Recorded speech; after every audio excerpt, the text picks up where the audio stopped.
दोस्तों, कल से सोशल मीडिया पे एक बड़ी खबर चल रही है कि गोमती नगर विस्तार महासमिति ने एक बड़ी लंबी लड़ाई जीती है एलडीए से। गोमती नगर विस्तार में लगभग 15 अपार्टमेंट्स हैं, जिसमें लगभग 5000 से ज़्यादा फ्लैट है। इन फ्लैट के आवंटियों का लगभग 22 करोड़ रुपया एलडीए के पास कॉर्पस फंड के रूप में जमा था, जिसमें से 90% लगभग 19 करोड़ रुपए एलडीए ने अपार्टमेंट्स के आरडब्ल्यूओ को वापस देने का निर्देश दिया है। इस बारे में हम बात करते हैं गोमती नगर विस्तार महासमिति के सचिव उमाशंकर दुबे से। दुबे जी, ये जो आपने संघर्ष किया पिछले 3-4 सालों से, और सरकार जो है लगभग 22 करोड़ रुपया आवंटियों का कॉर्पस फंड लेके बैठी हुई थी, वो दे नहीं रही थी। अब जब आपके प्रयासों से ये हो गया कि पैसा वापस मिलेगा, तो कैसा लग रहा है आपको? देखिए, एक बड़ी लंबी लड़ाई थी ये, और एलडीए सामान्य तरीके से ये देने को तैयार नहीं थी।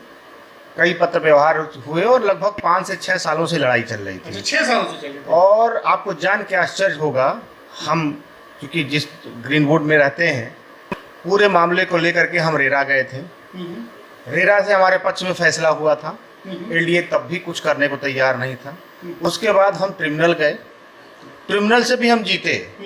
इसके बाद एलडीए फिर भी देने को तैयार नहीं था। एलडीए हाई कोर्ट चला गया। अच्छा। अपील कर लिया। खैर, हाई कोर्ट में भी मामला अभी पेंडिंग है। एलडीए की अपील लगभग 1 साल हो गया, अभी स्वीकृत तक नहीं हुई कोर्ट में। इसी बीच हम लोगों ने प्रदेश सरकार के भी तमाम, उस समय कानून मंत्री थे, इस समय डिप्टी सीएम है ब्रजेश पाठक, से भी बात हुई। उन्होंने पत्र लिखा था प्रमुख सचिव के सामने। 1 साल पहले मीटिंग हुई थी और ये पैसा 1 साल पहले आना था, लेकिन सभी निर्देशों आदेशों के बावजूद ये पैसा एलडीए नहीं दे रहा था। अब जाकर के किसी तरीके से एलडीए तैयार हुआ है और लगभग 15 अपार्टमेंट जो हमारे हैं, लगभग 19 करोड़ रुपया आ रहा है आरडब्ल्यूए के लिए। और ख़ास बात आप जानकर के आपको आश्चर्य होगा कि ये वो पैसा है जो पहले दिन ही एलडीए को दे देना चाहिए था। ये आरडब्ल्यूए इस पैसे को खर्च नहीं कर सकती। मैं फिर कहना चाहूँगा कि आरडब्ल्यूए इसको खर्च नहीं कर सकती। इसके मिलने वाले ब्याज को कार्पस के मद में, कार्पस मतलब जो मेजर खर्चे होते हैं, जैसे कभी लिफ्ट खराब हो गई, बदलनी पड़ गई, डीजी सेट खराब हो गया, नया लगाना है, बिल्डिंग की पुताई करानी है, ये वो रख रखाव मेंटेनेंस के खर्चे हैं जो कार्पस निधि में आते हैं।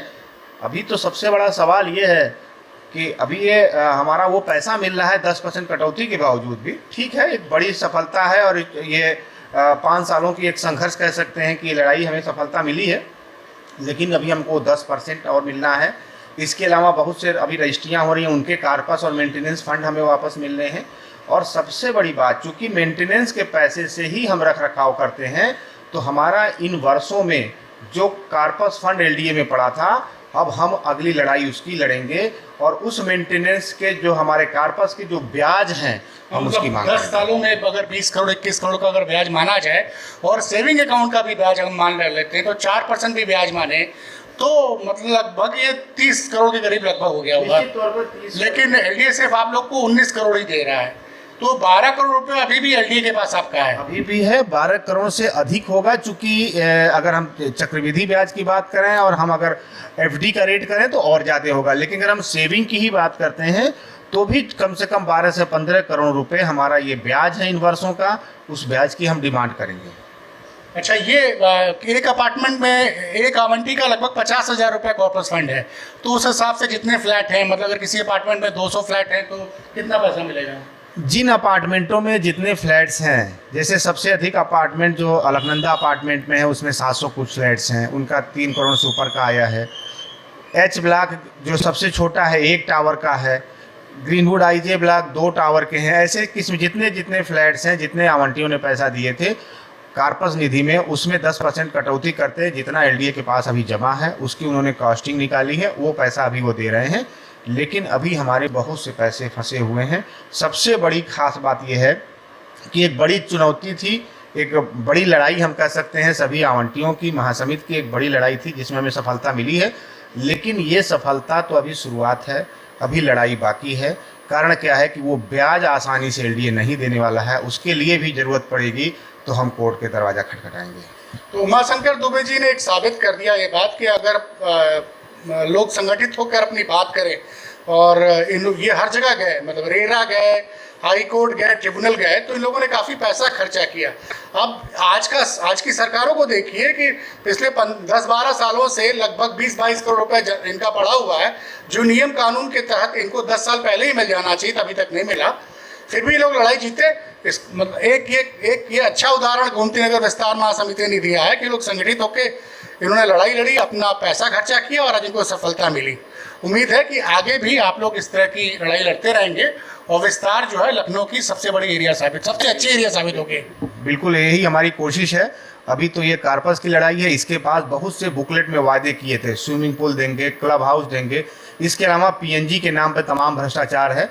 उन सभी मुद्दों को हम लोग लड़ाई लड़ेंगे और एक एक करके लड़ाई लड़ते हुए जैसे सफलता हमने इसमें कार्पस फंड में हासिल की है, इसी तरह उन मुद्दों को भी हम करेंगे। मतलब अगर एकता रहे तो सब बड़ी बड़ी सरकार को झुकाया जा सकता है।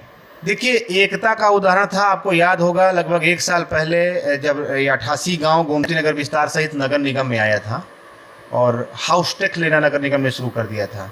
इसी विस्तार की एकता, इन 88 गांव की एकता का ही असर था कि सभी लोग संगठित हुए, एक प्रदर्शन हुआ और वो ट्वीट हुआ, एक मैसेज गया, माननीय मुख्यमंत्री जी ने इस पूरे मामले को संज्ञान लिया और हाउस टैक्स पर रोक लगाई गई, कैबिनेट में एक निर्णय आया।